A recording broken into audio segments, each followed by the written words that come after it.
हम लोग पढ़ रहे हैं क्वेश्चन नंबर 15।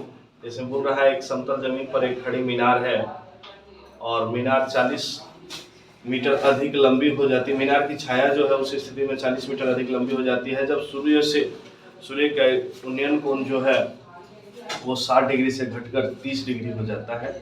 मीनार की ऊंचाई क्या?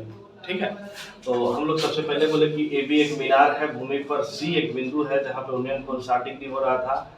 कुछ देर बाद बिंदु डी तक वस्तु की मतलब छाया आ रही है डी बिंदु तक। ठीक है, ये डी बिंदु तक 40 मीटर की दूरी है सी से, डी की दूरी क्या है 40 मीटर है। ठीक है, 40 मीटर है। अब क्या है कि आपसे मीनार की ऊंचाई पूछी जा रही है ना। तो सबसे पहला काम हम करते हैं, माना कि ए बी एक मीनार है। ठीक है, माना कि ए बी क्या है, एक मीनार है, भूमि पर सी बिंदु है। ठीक है, और जहां से ए सी भी यानी कि उन्नयन कोण जो है वो 60 डिग्री का बन रहा है। भूमि पर एक अन्य बिंदु डी है। ठीक है, कोण ए डी बी बराबर 60 डिग्री बन रहा है। और साथ ही साथ सी डी कितना दिया हुआ है जी, सी डी दिया हुआ है 40 मीटर। और पूछ क्या रहा है, ए बी बराबर वाट है। ए बी यानी कि मीनार की ऊंचाई वाट है। ठीक है, कोई दिक्कत नहीं, हम लोग आते हैं। कहाँ आएंगे भैया, समकोण त्रिभुज में आएंगे। देखिए एक बात हम आपको बताते हैं, बहुत शॉर्टकट ट्रिक है। ठीक है, जब भी मामला ऐसा कुछ हो, ये 40 है तो कन्फर्म ये भी 40 होगा, आपको पता हो या ना हो। अगर ये 40 है तो ये जो नजर आ रहा है ना आपको, ये वाली लाइन ए बी ए सी, वो भी 40 होगा। ठीक है, अगर ए सी 40 होगा तो ये निकालना फिर आसान। ठीक है, और ये अगर 40 है और 30 और 60 का रिलेशन है, बोल रहा हूँ बार बार ध्यान दीजिए, ये अगर 40 है तो ये इसका आधा होगा 20 होगा। ठीक है, और अगर ये 20 है तो ये 20√3 होगा। ठीक है, दूसरा ये 40 है तो ये 40 होगा। ठीक है, और जब ये 40 है तो उसके हिसाब से √3/2 होता है, तो उसके हिसाब से फिर से देखिए 2 कटेगा, आ जाएगा ना 20√3 आ जाएगा। ठीक है, मतलब ऐसे ही जवाब दिया जा सकता है, बनाने की आवश्यकता नहीं है। चलिए हम लोग चलते हैं, देखते बनाते हैं। समकोण त्रिभुज ए बी सी में, छोटा वाला त्रिभुज में, सबसे पहले छोटा वाला त्रिभुज में चलेंगे। ठीक है, चलिए क्या होगा भाई, टेन थीटा बराबर पी बाय बी। टेन कितना भैया 60 डिग्री बराबर कितना है, पी क्या है ए बी बटा बी सी। ठीक, 60 डिग्री √3 होता है ए बी बी सी, है ना। ए बी बराबर निकाल लो, ए बी बराबर √3 बी सी, क्रॉस मल्टीप्लिकेशन हमने कर लिया, है ना। चलिए इसको इक्वेशन 1 मान के अभी रख लीजिए, अभी इसको इक्वेशन 1 मान के रख लीजिए। ठीक है, अब अगला क्या है भाई, अब चलते हैं समकोण त्रिभुज ए बी। अब समकोण त्रिभुज ए बी डी में, चलिए टेन थीटा फिर से चलते हैं। टेन थीटा बराबर पी बाई बी होता है। टेन थीटा कितना भैया 30 डिग्री है, पी क्या है ए बी है, और बी क्या है बी डी है। ठीक है, अच्छा टेन 30 1/√3, ए बी को आप ए बी ही लिखिए, और बी डी को आप 40 प्लस बी सी लिख सकते हो, 40 प्लस बी सी लिख सकते हैं नहीं, 40 प्लस बी सी आराम से लिख सकते हैं। चलिए अब इसको क्रॉस मल्टीप्लिकेशन कीजिए, √3 ए बी बराबर 40 प्लस बी सी। ठीक है, कोई दिक्कत।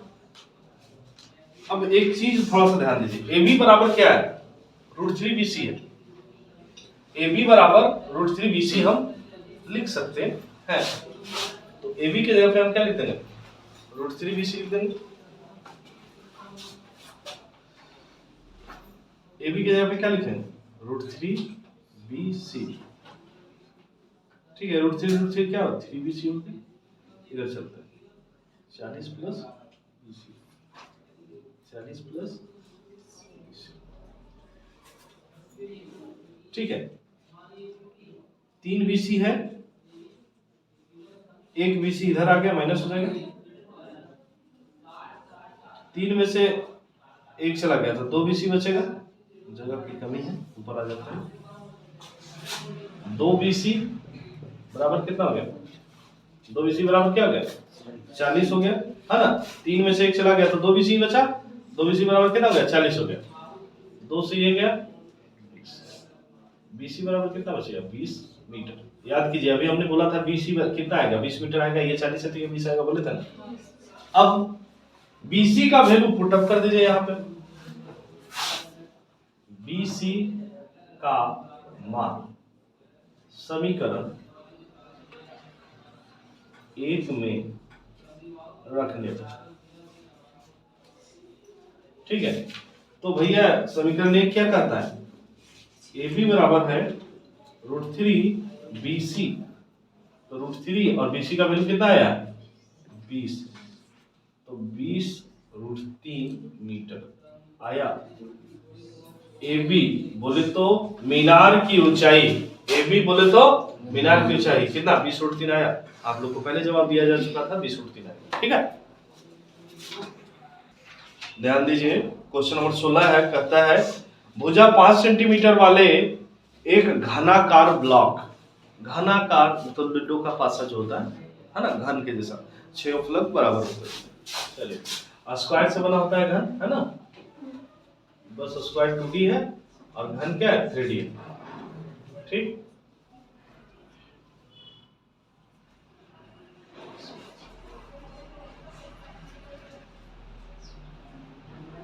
ये इसका कितना था 5 सेंटीमीटर, लंबाई चौड़ाई ऊंचाई इसकी सभी की सभी क्या होती है 5 सेंटीमीटर की होती है, ठीक है, एक होती है 5 सेंटीमीटर घनाकार ब्लॉक। ऊपर में 4.2 सेंटीमीटर व्यास वाला एक अर्धगोला रखा हुआ है। अच्छा ऊपर में एक अर्धगोला रखा हुआ है, यहाँ तक रखिएगा, यहाँ तक रखिएगा,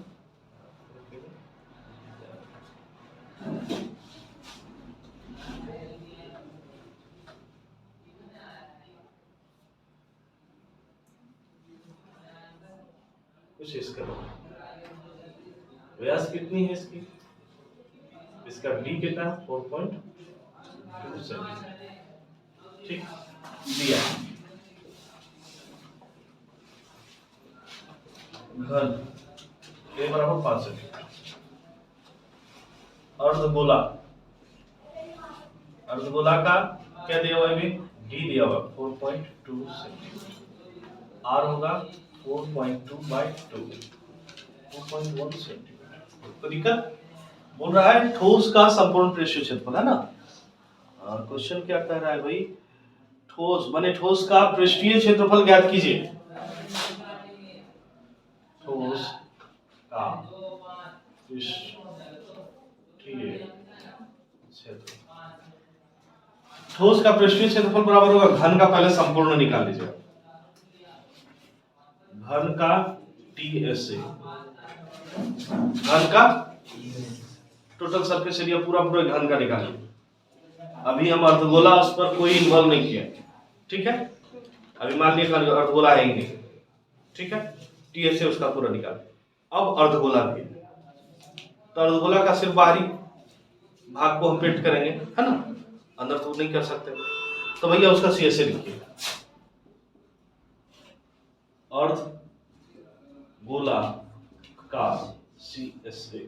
अच्छा बात ये उठती है कि सर प्रश्न में तो हमें पहले से कहा गया है कि अर्धगोले को रखा गया है उस पे, तो आप जो अभी TSA निकाल लिए थे, अभी जो आप TSA निकाल लिए थे, अब TSA से काम तो चलने वाला नहीं है। क्यों? क्योंकि वो जो नीचे उसका जो आधार होगा, ये अर्धगोला का जो आधार होगा, उस क्षेत्र को हम पेंट नहीं कर सकते, और जब हम उस क्षेत्र को पेंट नहीं कर सकते हैं, ठीक है, जब हम उस क्षेत्र को पेंट नहीं कर सकते हैं तो आपने TSA में तो ज्यादा निकाल लिया, कितना ज्यादा निकाला, तो एक सर्कल का एरिया आपने ज्यादा निकाला है कि नहीं है, तो एक सर्कल का एरिया माइनस कर दिया, माइनस कर दीजिए अर्धगोले का आधार का क्षेत्रफल, अर्धगोले का आधार वो माइनस कर दीजिए, मैंने कर रहे हैं उतना माइनस घन के लिए, ठीक है। लेकिन कितना जगह, तो अर्धगोला का जितना आधार होगा उतना ही जगह लेगा। तो भैया TSA का क्या होता है 6a² होता है। अर्धगोले का CSA क्या होता है भैया, अर्धगोले का CSA हो जाता है 2πr³ स्क्वायर, 2πr², हाँ 2 वृत्त का क्षेत्रफल, और एक वृत्त का क्षेत्रफल πr² माइनस कर दीजिए। तो 2πr² में से 1πr² चला गया, तो बचा क्या आपके पास में, 1πr² बच गया, ठीक है। और 6a², चलिए 6a कितना है 5, 5 का स्क्वायर 25 हो जाएगा, 5 गुणा 5, और ये 22/7, r कितना है 2.1 है, r हमने 2.1 निकाला, ठीक है। 7 3 21.0, ठीक है, कोई दिक्कत नहीं। 5 25, 25 छक्के 150 प्लस 21 3 63, 1 1 2 अंक पहले दशमलव हो जाएगा, और 22 से मल्टीप्लाई कर, 3 दूनी 6, 6 दूनी 12,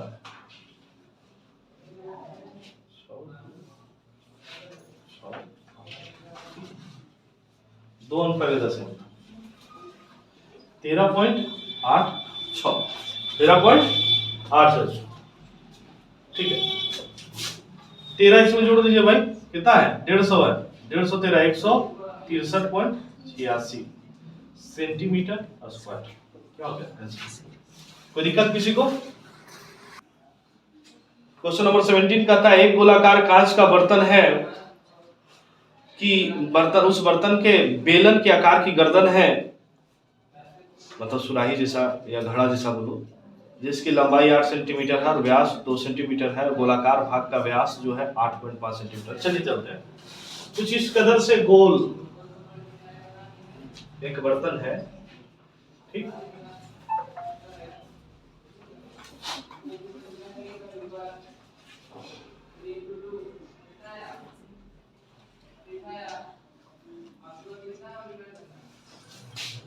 ठीक है, कुछ इस कदर से,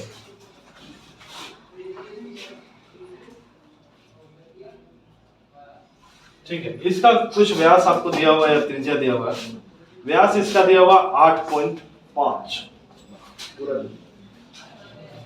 बड़ा वाला नहीं दिया हुआ 8.5 सेंटीमीटर। चलिए चलते हैं आगे, ठीक है। गर्दन की लंबाई 8 सेंटीमीटर, इसका एच दिया हुआ है 8 सेंटीमीटर, और इसका भी आर या डी दिया होगा भाई 2 सेंटीमीटर, व्यास 2 सेंटीमीटर, इसका छोटा वाला डी होगा, है ना, कितना भाई 2 सेंटीमीटर। चलिए आता है गोला, गोलाकार भाग, इसका डी दिया हुआ है 8.5 सेंटीमीटर, ठीक है। आर बराबर है 8.5/2, ऊपर 0 सेंटीमीटर, 17/85 4, 17/4 सेंटीमीटर। तो दिक्कत है, चलो आर हो गया आपका। आगे है क्या एच, क्या बेलन, बेलनाकार भाग, बेलनाकार भाग में आपका आ गया डी बराबर दिया हुआ है, एच पहले दिया होता ना, एच बराबर दिया हुआ 8 सेंटीमीटर, डी बराबर दिया हुआ 2 सेंटीमीटर, इसलिए छोटा वाला आर, ये बड़ा वाला आर हो जाएगा भाई, ये बड़ा वाला आर होगा, ये छोटा वाला आर, छोटा वाला आर बराबर हो जाएगा d/2 बराबर 2/2 बराबर 1 सेंटीमीटर। कोई दिक्कत है, यहाँ तक तो कोई दिक्कत नहीं होना चाहिए।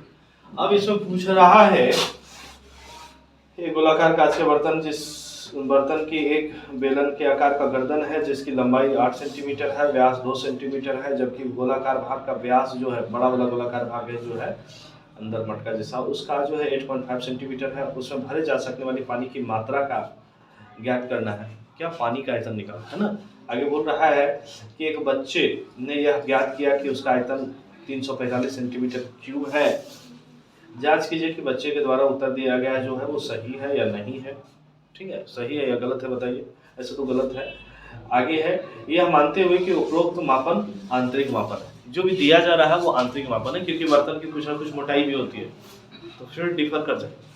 ठीक है, क्योंकि पानी हम अंदर भरते हैं ना कि बाहर भरते हैं, तो जो हमारा आंतरिक क्षेत्र हो उसी में हम पानी भर सकते हैं, उसी का आयतन हम निकाल सकते हैं। इसलिए आंतरिक क्षेत्र डिक्लेयर कर दिया है, अच्छी बात है। चलिए, तो बर्तन में पानी कितना है? ठीक है, बर्तन में आ सकने वाली पानी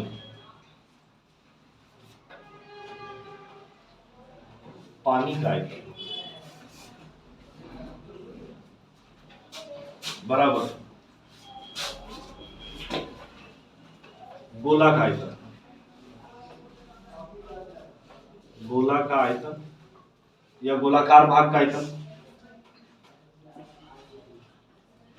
भाग का आयतन प्लस ये गोलाकार भाग का आयतन प्लस बेलनाकार भाग का आयतन।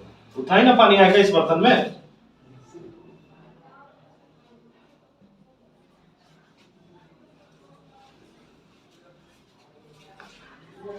ठीक है, तो गोलाकार भाग का आयतन होता है 4/3 पाई बड़ा वाला आर क्यूब। बड़ा वाला आर था ना इसका। ठीक है, और बेलनाकार भाग का आयतन होगा पाई आर स्क्वायर एच होता है, पाई आर स्क्वायर एच। पाई पाई दोनों के पास है। ठीक है, पाई को ले लीजिए कॉमन, और तो कुछ जाने वाला नहीं है। 4/3 R cube plus R square. ठीक है, चलिए पुटअप करते हैं। 22/7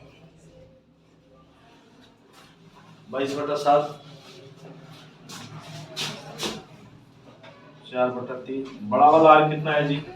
17/4 गुने क्यूब है तो 3 बार मल्टीप्लाई करना होगा। 17/4 और आपका आर स्क्वायर कितना है? 1 हो गया, 1 है तो 1 1 हो गया, 1 × 1 और एच कितना था? 8 था, हमने पुटअप कर दिया। अब आगे हम लोग चलते हैं। 4 4 तो कट चुका है। 17 का क्यूब होता है 49 13 और 4 चौके 16 दिया 48 में नीचे आ गया और प्लस में इधर 8 एकम 8 होगा, है ना। ठीक है, अब इसको क्या करना है भाई? ये पाई का वैल्यू आप 22/7 की जगह पे 3.14 भी ले सकते हैं, क्योंकि कुछ कट नहीं रहा है। ठीक है, कुछ भी नहीं कट रहा है तो 3.14 भी आप ले सकते हैं। लेकिन जब तक प्रश्न में ना बोले तो आप लोग को नहीं लेना है। ठीक है, इस बात का ध्यान रखें।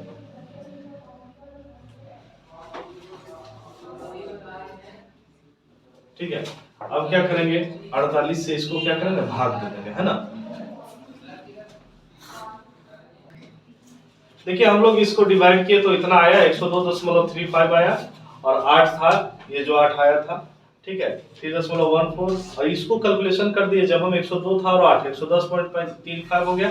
अब जब ये दोनों को मल्टीप्लाई किए तो इतना सेंटीमीटर क्यूब आया, है ना। जब इतना सेंटीमीटर क्यूब हमको प्राप्त हो गया तो ये देखिए 0.99 है, 49.9 आ रहा है, तो उसको 50 ही बोलेंगे, तो 50 बोल दिए, तो 346.50। अर्थात कहने का मतलब ये हुआ कि ये जो बाबू साहब थे, बच्चा जो था, नाम तो नहीं लिखा हुआ ना, एक बच्चा था जो बाबू साहब बनाए थे 345 सेंटीमीटर क्यूब, वो आंसर गलत हो गया, 346.5 आया, है ना। 346.5 आया, 345 को निकाला था वो गलत था। चलिए ठीक है, बच्चे का उत्तर 345 सेंटीमीटर क्यूब गलत था। ठीक है, क्यों गलत था? क्योंकि आंसर हमारा ये रहा। क्वेश्चन नंबर 18 कहता है कि आपको माध्य ज्ञात करना है, डाटा दिया हुआ है, माध्य ज्ञात करना है। डायरेक्ट मेथड से माध्य ज्ञात करेंगे। सबसे पहले एक साइन निकालेंगे। 100 और 150 के बीच में 125 होगा, और ये क्या 175 होगा इसके बीच में, और इसके बीच में 225 होगा, 275 होगा और 325 होगा। ठीक है, 125 गुने 4 बराबर 500 होता है ना जी। और नया आता है भाई तो 5 × 5 = 25 के 5 हाथ में 2, 17 × 5 = 85 87। ठीक है, 12 25 60 के 0 हाथ में 6, 12 दूनी 24 और 6 30 के 0 हाथ में 3, 12 दूनी 24 और 3 24 और 3 27, ठीक है, 5 दूना 10 के 0 हाथ में 1, 27 दूना 54 और 1 55, 3 और 5 दूना 10 के 0 हाथ में 1, 2 दूनी 4 और 1 5 और 3 दूनी 6, 4 5 9 2 11 12 13 14 15 के 5 हाथ में 1 और 1 2, 25 आपका है ना, सिग्मा Fi।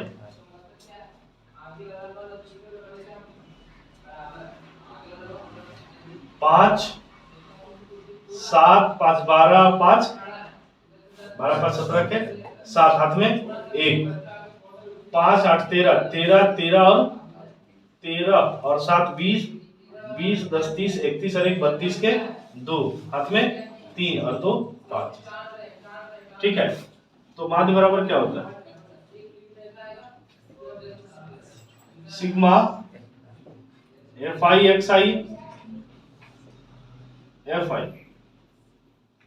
5 2 7 5 2 5, ठीक है, ये बटा ये हमने रख दिया, ठीक है। सिग्मा Fi xi बराबर सिग्मा Fi जो है वैल्यू हमने प्रोडक्ट कर दिया। 25 दूनी 50, बचा कितना 2, 2 पर 7 27, 25 से कम 25, बचा कितना 2, 2 पर 5 25, 25 से कम 25, 211।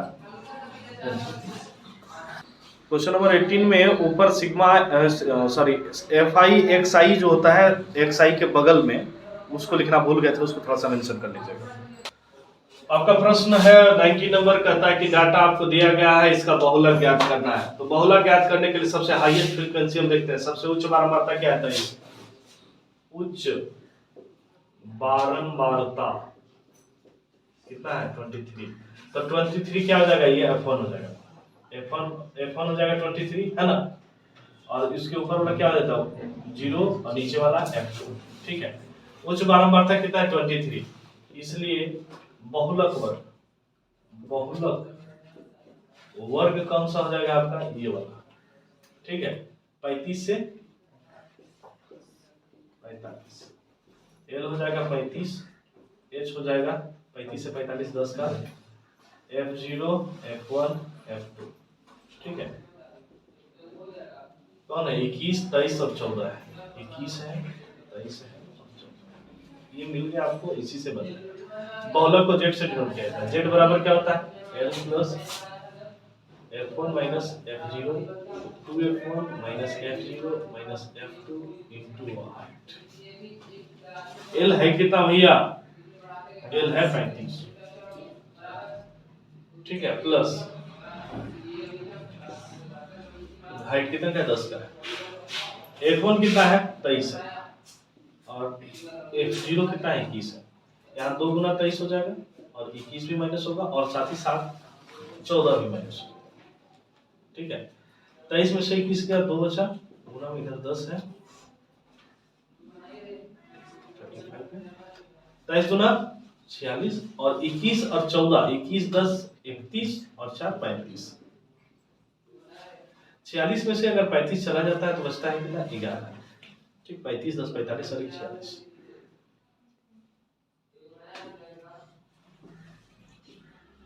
पैंतीस 20 बटा 11। इसको जब आप काटते हैं तो 11 एकम 11, बच कितना गया 8, मतलब 80, 8 मतलब सॉरी 9 बचा, 9 मतलब 90, 8 88, बचा कितना 2 दशमलव से आया 20, फिर वही 1818 चलता रहता है इसका, 35 प्लस 1.8, ठीक है, कितना हो गया 36.8।